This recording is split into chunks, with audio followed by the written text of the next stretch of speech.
Good afternoon, everybody, and welcome to the Lone Wolf Real Estate Roundtable.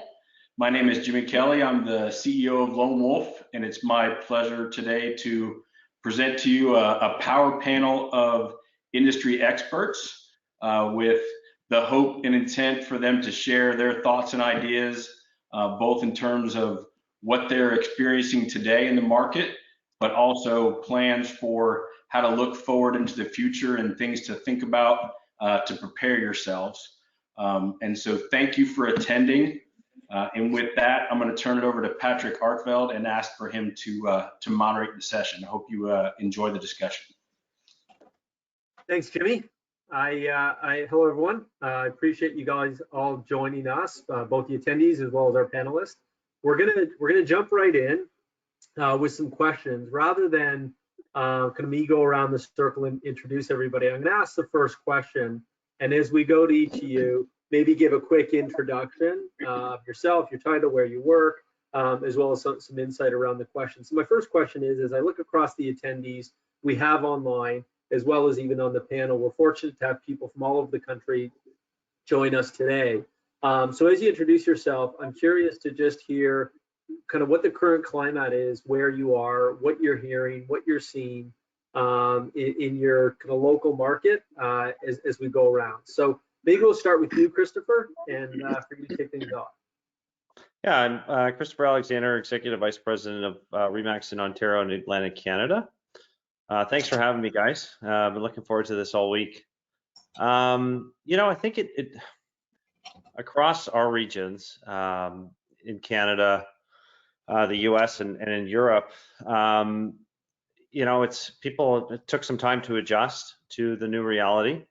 I think what we're really hearing out there, though, is consumers that need to transact really want and need a professional again, which is fantastic. I mean, especially in Canada, when we've had such a really good, strong market where I don't want to say it was easy to succeed, but it was tougher to differentiate the pros from not. So I think consumers really recognize that again. And also because we operate the brand in Europe, we've got this like 3 to 4 week crystal ball where we can really see what's working and what's not, and figuring out how to transact virtually is, I think, what's on every agent's mind that I'm speaking to. No, absolutely. That's great. Phil, do you want to jump to you next? Sure. Phil Soper, so most of you would know me as CEO of Rolla Page. We actually, the company actually runs called Bridgemark. It's a Brookfield company, and we operate a number of companies across the country. And I know we're all clients of Lone Wolf, so welcome to the Rolla Pagers out there, also Via Capital and Proprio Direct, Johnson and Daniel, some of the other companies across the country.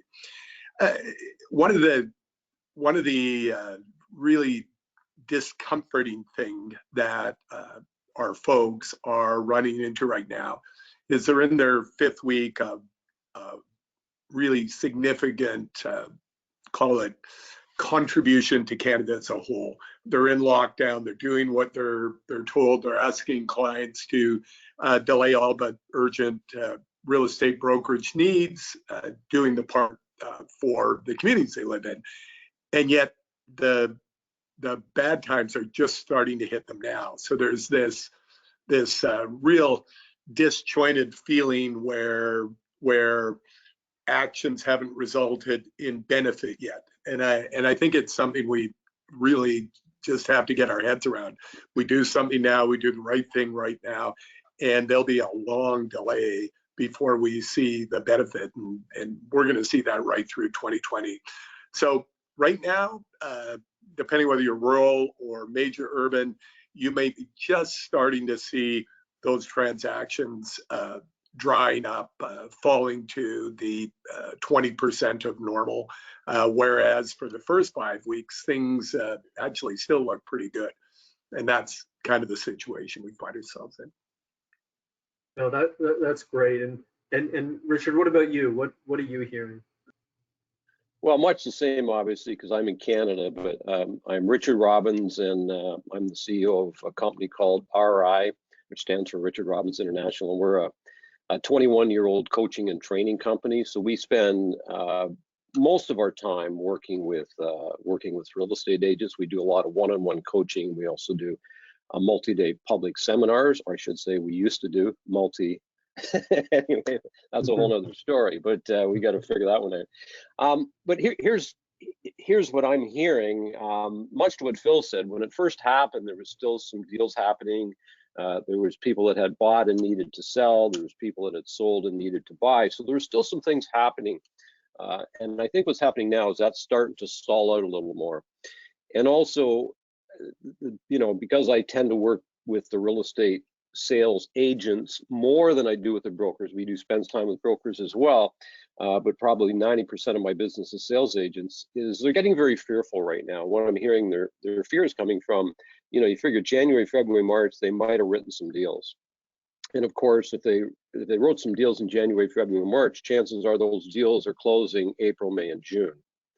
So they're looking at it saying, well, I've got a little cash right now to get me through maybe for the next few months. But I think the great fear now is starting to settle in. They're going, well, if I'm not writing any deals right now, and the last part of March, April, and maybe into May, it's going to be a pretty dry summer. So I think, and I think for a lot of us, everybody right now, I think cash flow is a concern for many people and how they're going to manage through sort of the next 3, 4, 5, 6 months. Because real estate, you got a 30, 60, 90-day closing period. So it's what you're doing today that's going to get you paid in 90 days from now, and they're sort of worried they're not going to see much coming in. Yeah, no, that's a great point. And Jack, I know you're based in Austin, but you're working with clients across Canada. What are you hearing? Yeah, so we host we've hosted several mastermind sessions with broker clients, both in the U.S. and Canada, over the last 3 weeks. And I would say the broker community is moving quickly through the 7 stages of grief about arguing, this isn't happening. Oh no, it really is happening. What do I need? So they've kind of been moving through that to a place of acceptance. The brokers we're working with have been focused on virtualizing their operations, moving their sales meetings to virtual or online, having to learn some of these online tools. So it's been a little overwhelming the past 3 weeks, but I will say this is a scrappy community. I mean, real estate folks are scrappy and tough, and if there's something needs to be done, they're going to figure it out. And so we're seeing people reconfigure their business almost overnight to support their agents and help their agents support their clients. So we've seen, while there have been some hard conversations, talking to your landlord and asking for a rent abatement, talking to your vendors and asking if you can push back some of your your regular monthly charges. Some tough conversations, but then some really strong work by the broker community to do outreach to their agents and support them. So I'd say that's the silver lining on this thing, is that, whoa, the brokers are mobilized. The ones we're talking to, they're mobilized. They're doing things to support their agents. Yeah, it's a great point. It kind of leads me well to my next question. So, I mean, obviously the pandemic has caused major disruptions, to our personal, our professional, our family lives. We're in a day, teachers, employers, employees, kind of caregivers, excuse me, all these things kind of disrupting our normal day to day. And so, Jack, what's the biggest adjustment the industry has had to make as a result? I think we can't get around just the movement from what was a pretty strong market. I think most of the brokers we're working with had a strong February and a strong March, to just the reality of we're going to have a lot less income for the next quarter, and it's probably going to roll throughout the rest of the year. And if you're going to have a significant drop off now, most brokers are not on it. They're on a 4%, 5%, 6% operating margin. They're not on an operating margin where they can carry the business for 90 or 120 days. They're just not.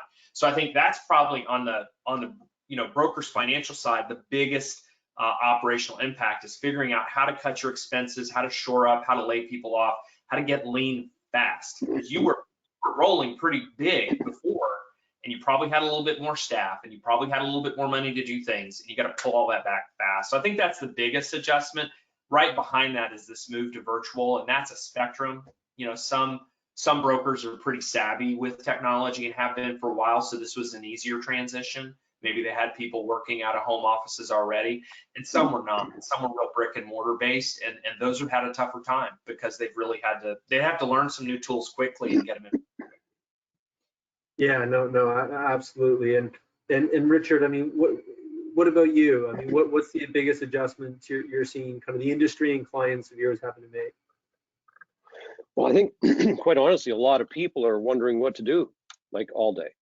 So again, you know, speaking with our coaching clients, in a lot of cases, all of a sudden they're saying, okay, you know, I used to get up every morning, used to go to the office, and a lot of people are homeschooling right now, and obviously most of them are not leaving their home. Like I'm in my office right now, but I'm the only one here. Everybody else is virtual, so I come in every day. So I'm lucky that I can come in because I'm the only one here. But you know, what they used to do, in most cases they cannot do right now, which makes it very difficult. And they're trying to say, well, what should I be doing? And I think right now, especially for the agents, you know, some of them are saying, well, just a minute, should I be out there selling at all? You know, should I be in any way, shape, or form promoting myself, or should I be just, you know, going quiet for a little while and allowing this to pass? And of course, our position, coaching them, I'm saying, well, I'm not convinced that's what you should be doing right now. We are an essential service, which means if there's people that have to buy and there's people that have to sell, our responsibility as an essential service is to help those people safely. So the first thing is, if there, you know, is some business out there when people need to buy and need to sell, well, you need to look after that. Then the second thing I'm suggesting to them or encouraging them to do is, there is no better time right now to be building relationships, like no better time. You know, when you're really busy, the market's flying, and you pick up a phone and, you know, you phone somebody, you're probably going to have trouble getting a hold of them. And if you do get a hold of them, they're busy. They know there's a slight intention, you know, from your call to see if they want to buy and sell real estate. So what I'm suggesting right now is, I say this is probably the greatest time that I've seen to deepen relationships and phone people, and not text, not email, actually pick up the phone again, right? Which many of us got away from, and just say, hey, how you doing? How's your family doing? And quite often those conversations don't bring up real estate, but I find those conversations quite often lead to real estate, because everybody wants to know, well, what's happening? Are homes still closing? Are they still selling? And then what happens, you start to build the funnel a little bit for later on. And I always say and Jack mentioned, you know, technology. I always say there's a time to earn and there's a time to learn. And I think right now, it's probably not the time to earn. There's still opportunities there, don't get me wrong, but I definitely think it's the time to earn right now, or to learn right now, where you're learning how you can do virtual open houses, virtual showings, virtual meetings, listing buyer presentations virtually. So reaching out to clients, you know, trying to figure out what to do with themselves, that's what I'm saying. And the second thing is, you know, what do you need to be learning right now? So fill up your days with those sort of three activities. Yeah, and I'm glad you touched on that, because as we've done a few of these sessions, it's interesting, you know, one of the most common questions that has come across from attendees is, should I be contacting clients now and prospecting and reaching out? Should I be doing that now? Or do they have enough going on mindshare wise that I should just give it space? And I think that's good advice. And what I'm hearing is an overwhelming, you should be in contact with them. Yeah, Patrick, if I can just maybe comment on that a little more to help maybe the agents understand why they should be doing this, is you make a phone call when the market's busy, it's always a good thing. When you make a phone call when it's challenging, as it is right now, when they know that you're having your own challenges, that they know you're probably homeschooling, that they know, you know, you're in a tough position just like they are, they will appreciate that call. As long as you don't, of course, bring up real estate, that's not the purpose of the call, just see how they're doing. You will deepen a relationship with those people that will probably last forever. They will remember that, as long as it's just an empathetic call to see how they're doing. Yeah, no, it's a great point. And if we kind of, you know, press a little more on specifically on agents. I mean, agents, like everyone now, with unemployment on the rise, and companies looking to cut costs, agents are concerned about their income, they're concerned about their career, and kind of the longer term impact of all of this. I'm going to jump to you, Phil. What are you telling agents right now? What do you say to them to help address some of those concerns? And what do you think their short-term game plan should be? We're into a different phase now. In the first weeks of our home imprisonment, where we were all locked down, there was still work to do, as we talked about earlier. And there was some social shaming going on because not everybody is as busy as everybody else. And when people saw people working, they got self-righteous about it. We're moving through that, and we're moving into a stage where even the busiest of our frontline people are going into the doldrums, to use a sailing metaphor.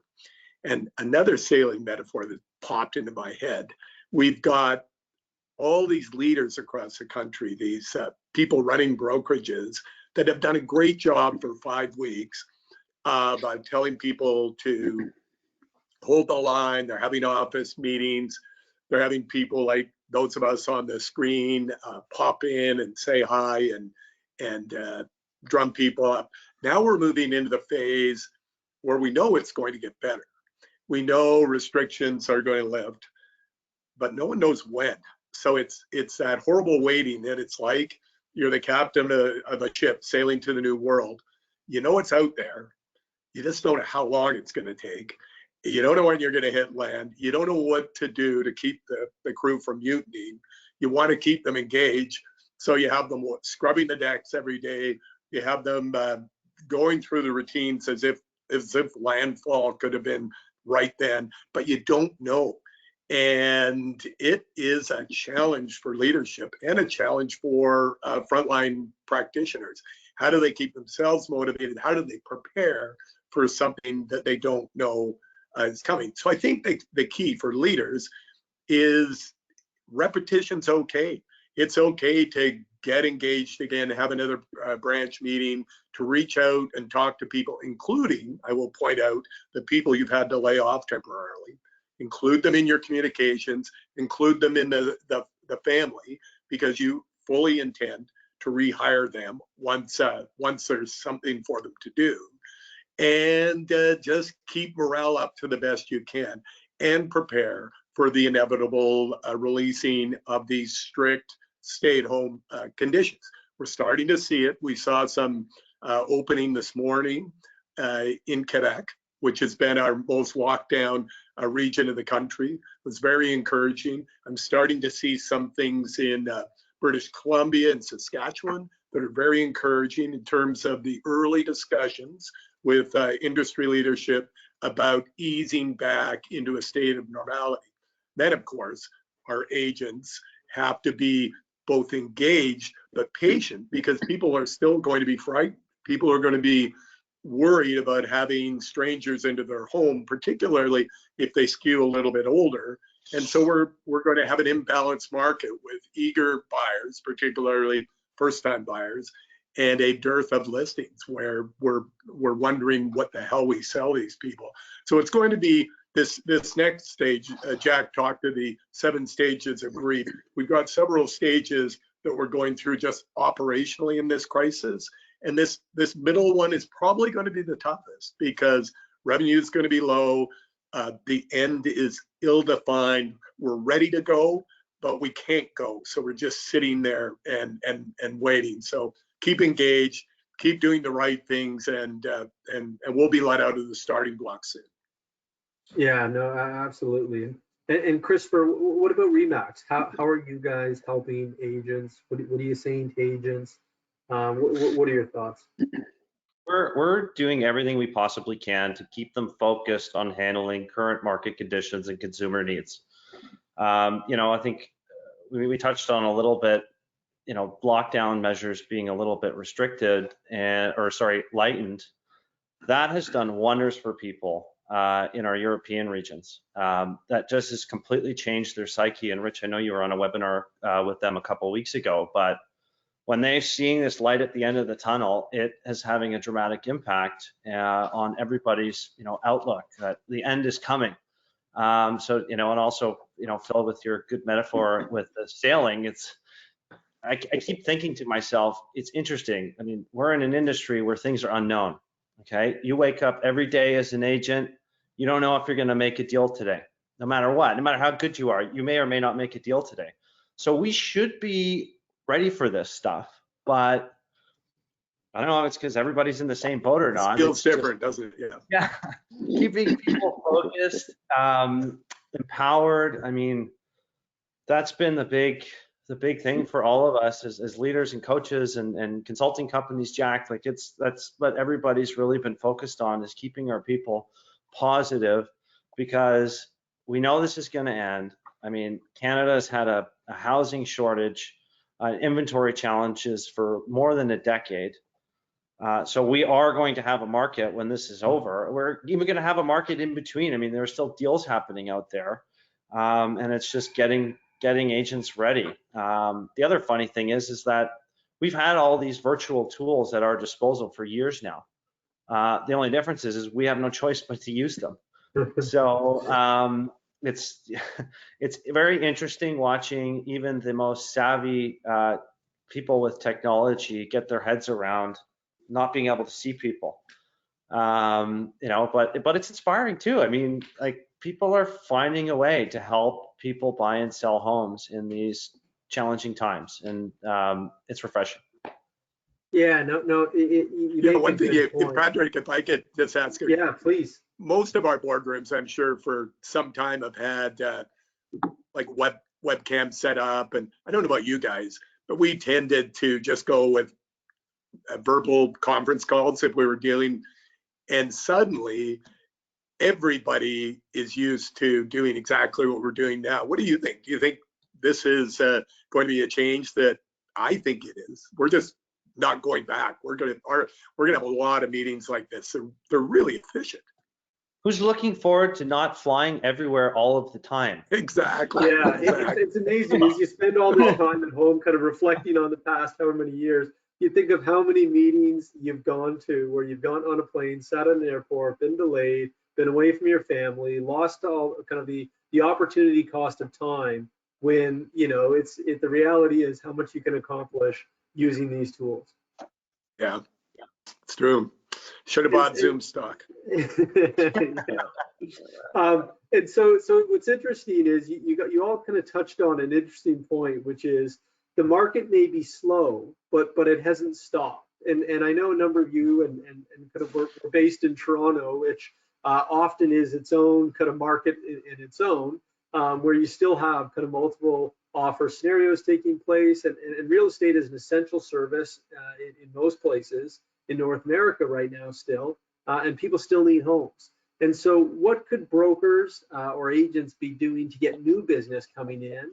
Or is that, is that off the table and you should be focused on client retention and client engagement and client relationship?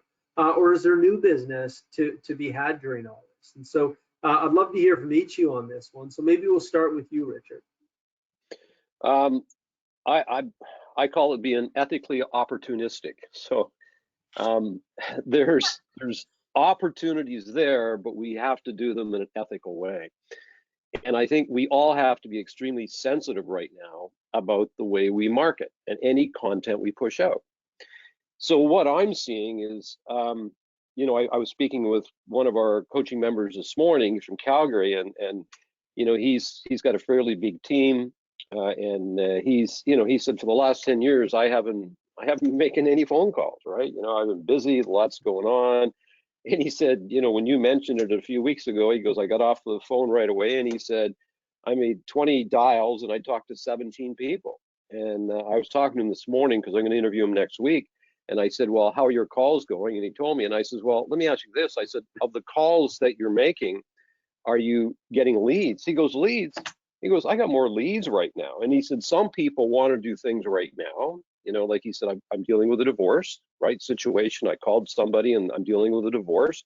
He said, I'm trying to help them through that. He says, I've got other people that it's probably not the appropriate time for them to go on the market. So he said, but I know they're going to be going on when everything opens up, whether it's June, May, June, July, or August. He said, so I'm filling up my pipeline right now. So there's still business out there. Now, in most markets, let's face it, it's right now probably down by 80%. There's no question, depending on what market we're talking about. But I look at it and say, eventually, there's going to be a lot of business. So I still think agents should be doing, there's two things I really think they should be doing. Number one, right now, I'm just saying to everybody, let's go back to the phone. Let's learn how to use the phone again for a while. And the reason we need to learn how to use that is because people are answering it right now. And the second thing is, I do think they should be very visible right now. When I say visible, you have to be cautious what you push out, right? So right now, I would be pushing out content, right, that is valuable to the consumers, or you're showing the consumer how you can help them safely. So you might, I've seen some brilliant posts, whether it be social media or email things I'm getting, and it's talking about the 6 new digital strategies they're using right now, which is showing the consumer that they can actually transact safely. And also, you think about the consumer has a lot of questions, and as an agent right now, you should be pushing out answers to those questions.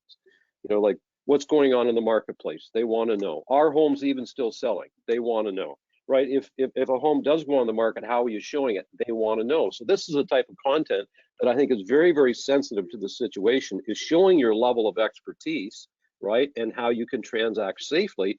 And that will lead to maybe some business now, but if it's not now, it's going to expose you as being an expert in the field in the future. It's not a time not to be seen. It is a time to be visible.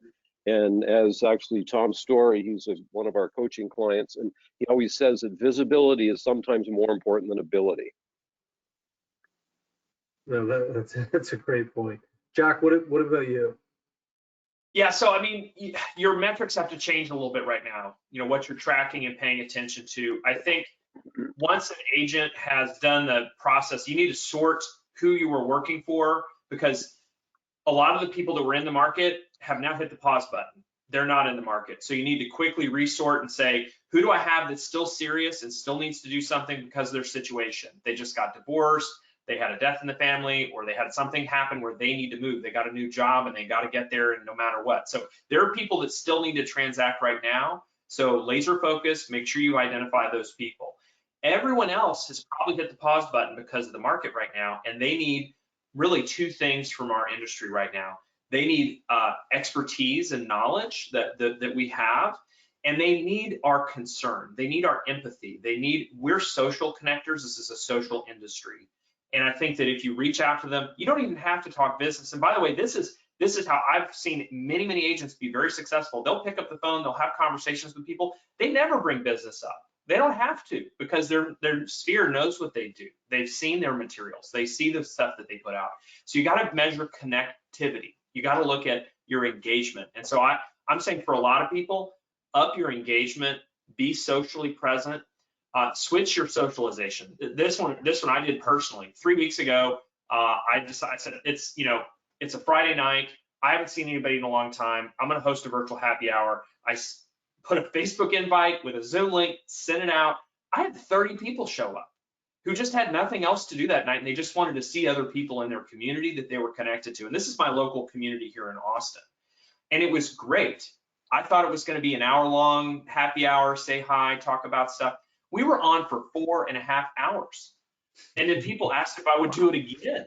So we did it again Saturday. And I've been hosting 3 of these a week now, just helping people. And I've had people reach out and say, thank you for sponsoring this. And I'm like, I didn't sponsor it. I needed to see you guys too.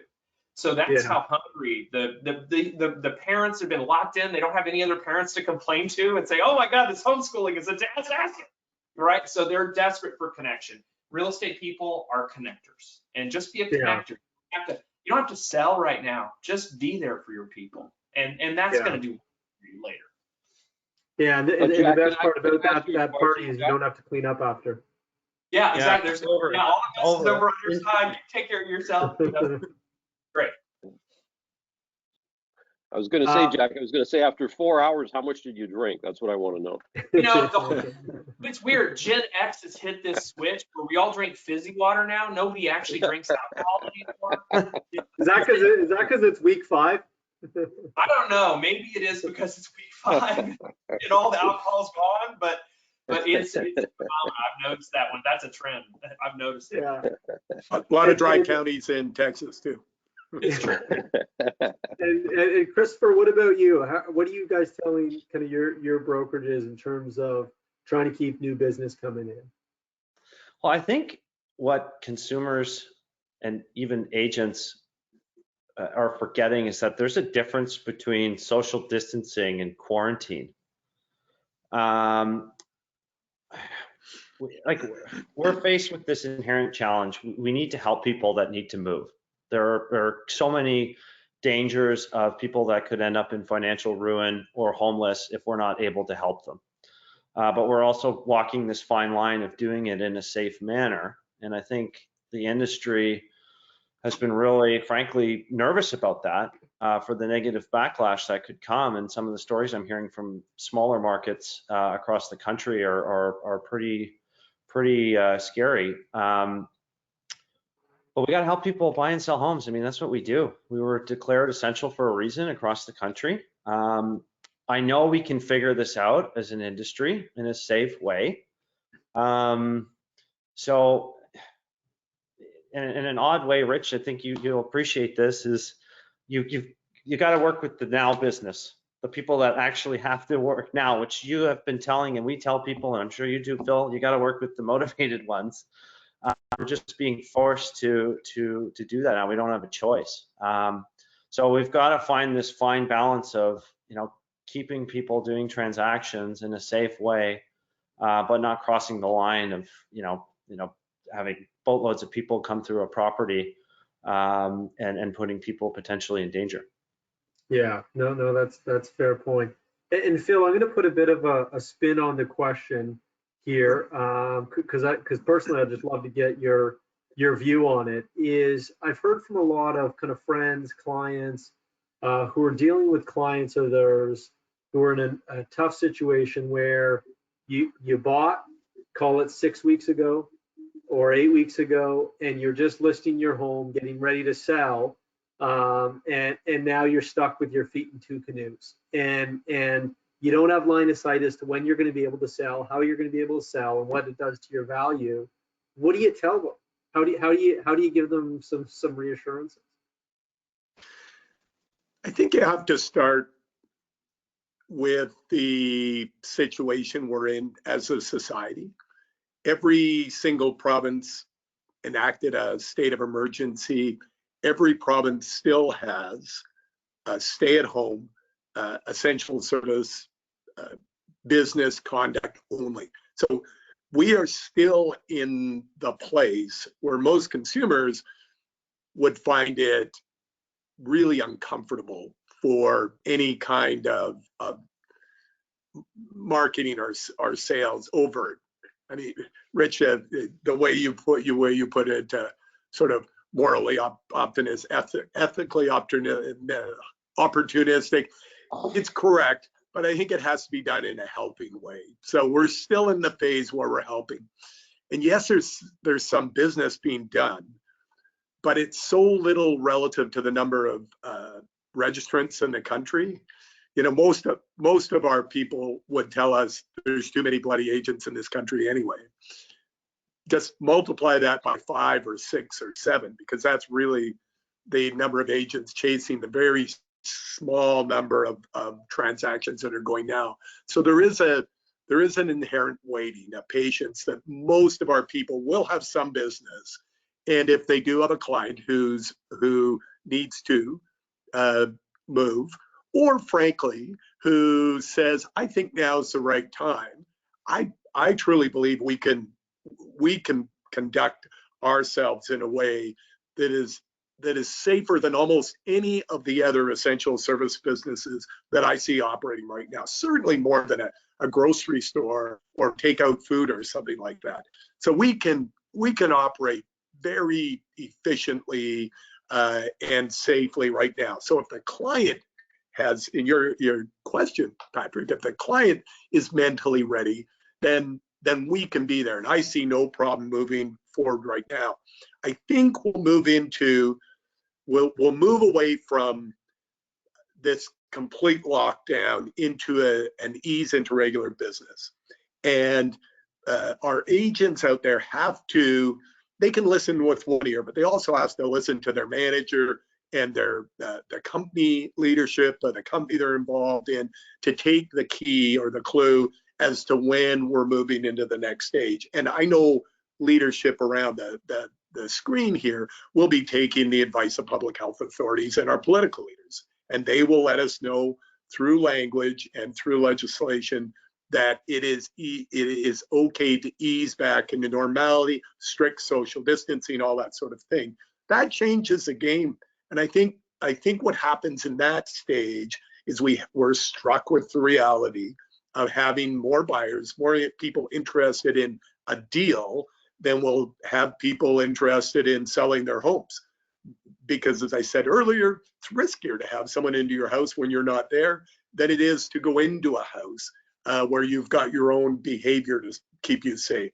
So I think we're going to go through a mixed stage where we have to prove to Canadians, to the consumers of our brokerage services, that what we do is safe and it's okay to list a home. And it'll be a difficult transition out of complete lockdown into a skinny amount of business with too many people chasing too few properties for sale. And then gradually, when they see the sky hasn't fallen, when people get their jobs back from the temporary furloughs, people will feel that it's okay to get back in. But we're going to go through a difficult period in the middle. Yeah, and as you think of that, call it business continuity, which there's today in the current state of continuity and the ability to still conduct business where it is possible. And then as things start to ease that, the continued continuity, I mean, as agents, brokers abide by local, social distancing regulations, and the lack of open houses, showings, the ability for signatures, as it all goes digital, like, what technology should brokers and agents be leveraging, today to make it work and to be preparing themselves for what is going to be a longer tail effect of having to rely on some of this technology? And by no means do I want this to be a shameless plug for any Lone Wolf products. Lone Wolf technology, of course. Yes. So it's company agnostic, but more product categories. So Jack, I know you work with a number of clients around technology. What are your thoughts? Oh, Jack, I think we got you on mute still.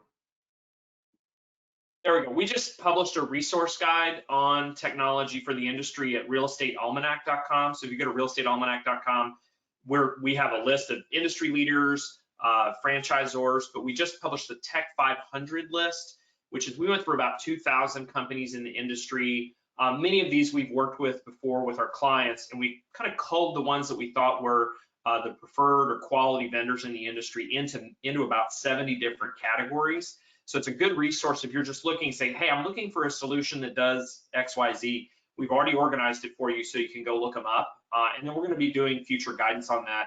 Some of the categories that we think are important right now, and then I've got a few specific products I'll talk about, things that allow you to stay in front of your people while you're virtual. So that would be social media tools and social media marketing tools. Guess what? People are stuck at home. They're going on Facebook and Instagram more, even more than they did before. Things that allow you to work on the web and be remote, like your website platform, your digital signatures platform, things that allow you to do business online, whether it's send properties or send listings out. So anything under website platform, website lead generation. And then probably super important for those of us that want to continue to take listings. And I think, people should not furlough themselves from taking listings right now. There are people that need to sell. There are some challenges with maybe getting into their home, right?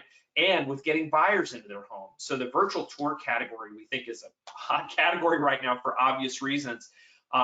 Lots of people have talked about Matterport. That's kind of one of the category leaders. But there's some other great options in that category, including GeoCV, which is a competitor to Matterport, a little less expensive, very capable product. Another one's Box Brownie. They will do photo enhancements that can build virtual tours for you. And then lastly, I know Zillow is new to Canada, but they have a fabulous free 3D home tour. And the thing I like about several of these products is the consumer can, in many cases, do it themselves on their iPhone. so that if they're not willing to have a photographer or you in their house, they can do the virtual tour and be guided through it. And then you as the real estate professional can clean it up and market it, properly, put it on your website, put it on your company's website. So that category is very hot. And I think will become something that, because this is not going to change overnight. People are not going to say, oh, the restrictions are lifted, and then they're headed out to the ball game, they're headed to the hockey match, they're going to the movies. That's not happening. People are going to slowly come out because there's still going to be this virus around for a while. So I think you may need to put these tools in your toolbox, learn how to use them, because you're going to have a spectrum of clients over the next 2 or 3 quarters, some of which are going to stay locked down just because their immune system is vulnerable and they don't want to go out. And you need to have tools in order to service those clients and work with those clients. Yeah, no, it's a great point. Richard, what about you? What kind of tools are you recommending your clients leverage? Well, here's an example. What I've been doing myself, I talk about making phone calls. So I've been doing that myself. I've been making phone calls out to people, just talking to them, clients and non-clients, to see how they're doing. And I happened to have a call with a top agent a couple days ago, and he, I said, how you doing? And he said, well, sales are way off. And he's got a pretty big team. He probably was doing GCI of $3 million before, and obviously he's way off. And I said, well, are you still finding opportunities? He said, yeah. So I said, well, give me an example of how you've changed the way you do business. And he said, well, it just happened yesterday. And what happened? A client called him, and they're going to be selling. They don't know if they need to do it right now. He's still walking them through that process. It might not happen to the summer. So they said, of course, the first thing we need our home to be priced. We need a price on our home, a market evaluation, CMA, whatever you want to call it. And he said, so what I did while I was on the phone with them, we just went from telephone to Zoom. And we got on Zoom, and I had them walk me through their house as if they were showing it to a buyer. And he asked them questions as they were walking through the house, turn a little bit right, what's that over there, that sort of thing. He said it took about 30 minutes for the walkthrough, but it was a very, very good walkthrough. And he said, I took tons and tons of notes. He said, I had them send me in a couple documents. He said, can I get back to you in about an hour? And they got back on Zoom in an hour. And of course, he shared his screen, and he went through everything with the client right there on the screen. So if you look at I call these the old normal, the now normal, and the new normal. So the old normal was what we wanted to do, get face-to-face, because face-to-face was the easiest way in the world to build trust. There's no question. Right now, we're in this now normal, right, which we're all trying to figure out. But then we say, what is the new normal? And Jack's 100% right. It's not like, 3 weeks from now, they're going to say, okay, everybody, back to normal, let's go. That's not happening. There's not a chance. Not until we get a vaccine, right? Because until we have a vaccine, well, the virus is still floating around. So we all must remain very, very cautious. So I'm saying to the people that I'm working with, and this is brokers and agents, is what you need to be doing is getting really comfortable with doing presentations and having conversations, okay, with video technology, which really we're doing right now with GoToWebinar. And then you've got Zoom. And if you look at this Zoom technology, and I've been studying Zoom, that's why I'm talking about Zoom, and I use both, by the way. Our big webinars, we use GoToMeeting. But I've been studying, and this Zoom technology is quite amazing when you start to understand what it can really do. So I'm just saying the first thing I think they've got to figure out is they've got to figure out how can they actually do listing presentations, buyer presentations, and appointments, and look at homes without actually going there, to continue to advise the clients on what it is they may need to do, whether it's list or buy.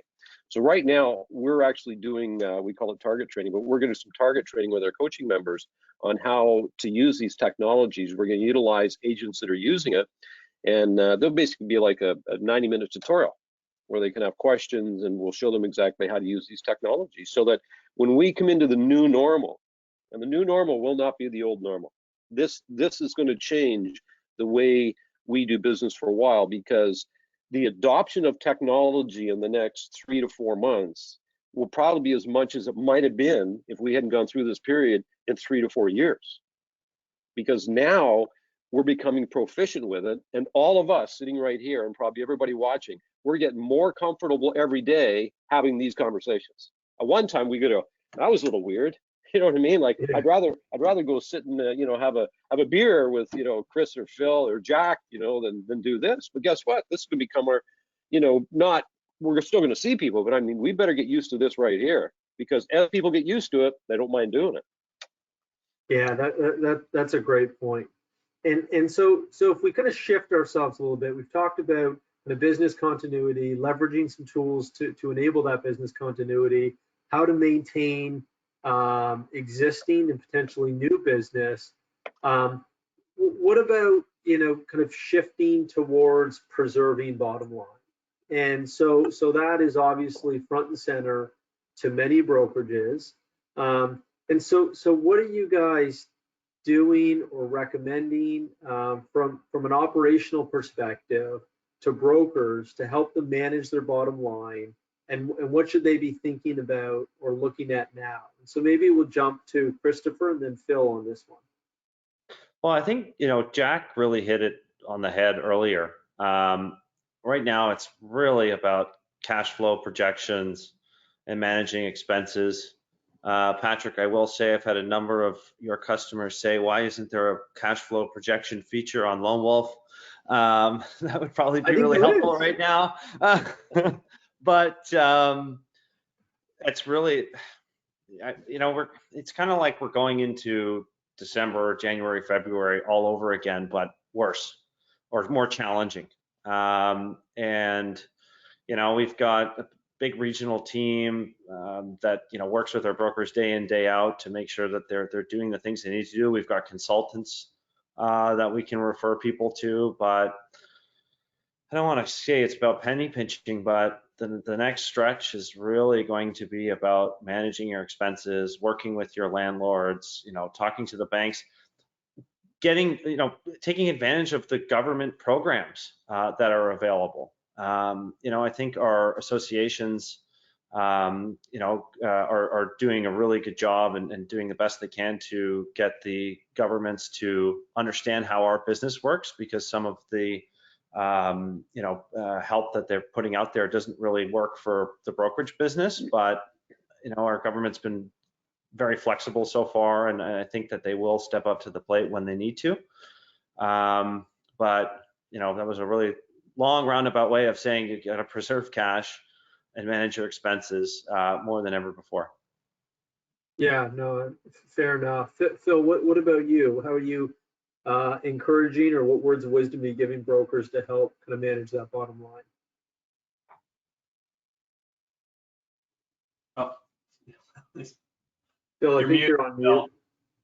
Yeah, your turn. There we go. Picking up, I won't repeat some of the things that have already been said, all very sensible.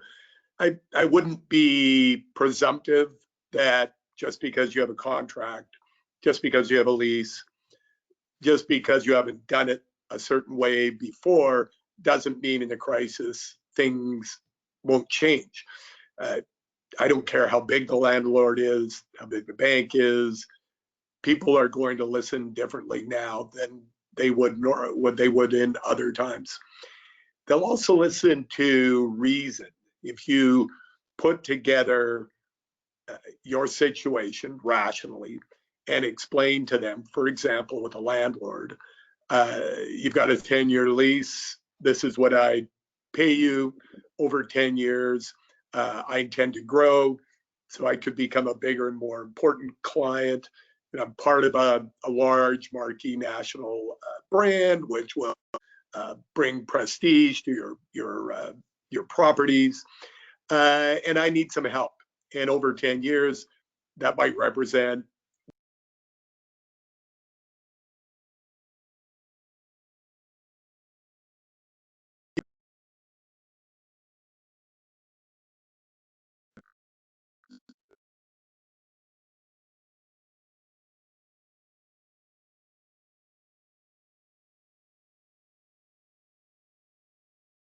just one other thought. We do have a lot of time on our hands right now, and you are part of a large, successful, Patrick, technology firm.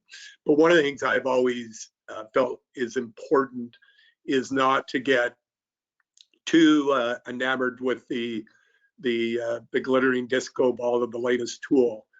Now is the time to step back and look at the the processes, the workflow in your brokerage, in your company, and to think about how you might run it more efficiently. Truly take a clean sheet work, and then after you've done your process mapping, your design, your thinking of what can be done, the tools come then, and then you need to make sure that the change management occurs that you are going to become an expert in, because you're doing it right now. You can't just shove tools on people and expect them to work.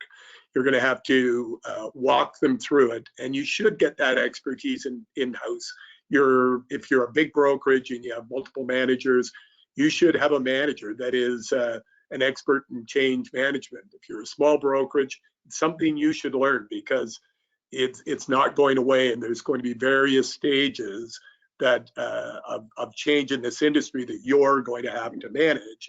And it's going to be the difference between keeping your people and not keeping your people, and maybe keeping your sanity. And the last thing related to technology or anything else you implement, I've often said the best tool in the world is useless if it sits on the shelf unused. So you need to measure whether it's being used, whether it's getting value, and ensure, not to Richard and others like at T3 that do an excellent job training our people. You've got to make sure you don't blow all your wad on the tools, and don't leave some time to ensure that people know how to use them. And again, to measure whether they are using them, if not, find out why. So we do have some time now as business people, as business leaders. It's the right time for us to understand how we're going to come out of this stronger than we went in, because you never want to let a good crisis go to waste. Yeah, no, that's a great point. And as you answered that, my screen is blowing up with people, clients, and Lone Wolf employees telling me that we do have very strong cash flow reports, both current and future cash flow reports.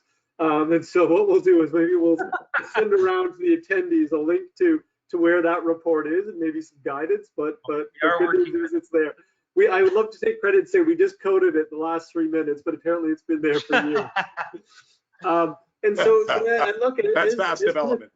Yeah, as we get kind of winding down on time, there's a couple things I want to touch on just at a more macro level. So, I mean, none of us have a crystal ball into this thing. I think, everywhere you hear kind of opinions on kind of the direction of the time. But I'm curious to hear from some of you guys, what are some of the things that have changed here in the short term that you really think should be a long-term change or impact? And I can say personally, there's probably a lot more meetings that I won't kind of waste time, money, and effort getting on a plane to, versus just doing what we're doing right here. But for you guys, what are some of the short-term things you think that should really have a long-term impact on the way we look at real estate and conducting real estate? So Richard, maybe we'll jump to you for this one first. Okay, well, I'm going to go something totally different from maybe the question you're asking, because this isn't real estate specific, but I've been doing this 21 years, and as everybody else in this group, I spend an awful lot of my time on planes. And I've been now home, for 4.5 weeks, and I haven't, basically my office is just, my office is 300 yards from my house, so I don't have far to go to come to work.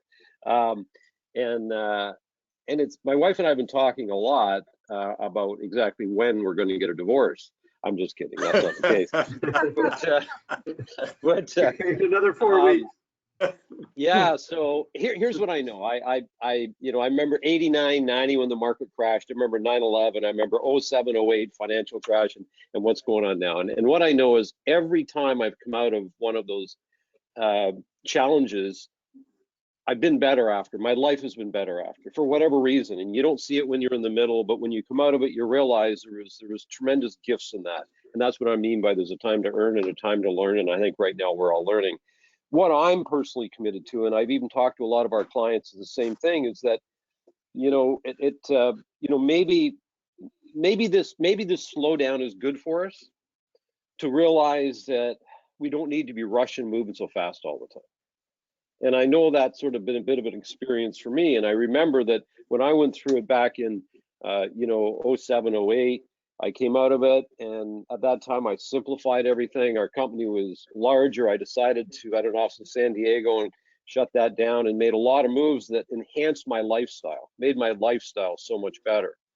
And so what I'm finding is I'm sort of having the same feeling again. You know what I mean? Like, how, because we get caught up in it, right? And I don't know about all of you, but I know things start to go and we get caught up in it. We just keep going. And at the time it seems fun until you stop and you actually have time to reflect and you go, wow, it's sort of nice to be home watching Netflix with my wife at night. It's like the crazy little simple pleasures that we sometimes maybe forgot about, or we're too busy to experience. So what I'm hoping we all come out of this from is that when this is over, that we have a better quality of life, because at the end of the day, the death rate's right around 100%. We're all going to pass someday, right? And I look at it and say, you want to know something? It's a great life is made up of great memories, and at least that's my belief. And I think sometimes this allows us to think a little bit, reflect, and maybe we come out of this. Maybe we'll all slow down a little bit and have a better quality of life. That's what I'm hoping, anyway. Yeah, no, great point. Jack, what about you? What are some of the short-term changes you're hoping to see have a long-term effect? I mean, I think brokers have invested a lot of time and energy in tools that don't get used. So I hope that this serves as that speed up, that on-ramp to where the investments they've made become valuable. A lot of agents are looking to get rid of stuff that they bought, and their brokers are already paying for things that they should be using. So let's hope that sticks. Let's hope that the virtual sticks. It may lead some of us to decide we don't need extra office space or a big office like you had, Rich, where you say, no, maybe I don't need that. Maybe this operation runs better virtually, or it's a better lifestyle for me and my employees. I know I've talked to a lot of people that are sure glad they're not commuting right now. They're like, this is amazing. I get 2 hours of my life back. So there's a lot of those components that feed into some of the lifestyle pieces. Now's a great time to make those changes you've been meaning to make for a long time and keep them. You've been giving out, like we had one broker had given out a bunch of paid parking passes. They were in a downtown area and they were paying $100 a month for parking for 10 of their agents who aren't coming in anymore. Said, you know what, we're not going to do that anymore. So it's a good time to make those changes that you want to have stick in your business, because people understand why you're making them. And many of those you'll get to keep, and your business will be more efficient and better. So I hope those are some things we get to keep out of this. And I agree with everything Rich said about our lifestyle and more time with family. I think that's all, hopefully, will be something that we get from this. Yeah, no, absolutely. Christopher, what about you? What are you hoping to see come out of this? Well, I think the key is efficiency. What this has taught us is you can still accomplish a tremendous amount using tools that we've had around for a long time. I think the brokerage business has a huge opportunity. So much has been focused on bricks and mortar, and yes, people have experimented with virtual offices, smaller offices, bigger, with large agent base, and it works for some and doesn't. But I think they're going to have to. The brokers have an opportunity to find a way to bring people together as a community, using bricks and mortar instead of being a landlord. I mean, I'm thinking about myself. Up until about 1:30, 2 o'clock every day, I've got a 3-year-old running around my house. So I'm excited to get back to my office. But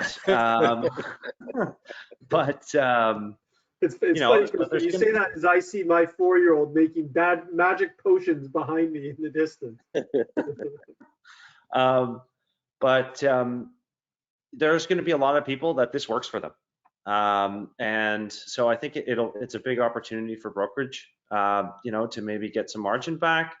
And for agents, again, back to efficiency. You don't have to drive across town now to get a price reduction or a sign back. People are going to be comfortable doing it in this manner.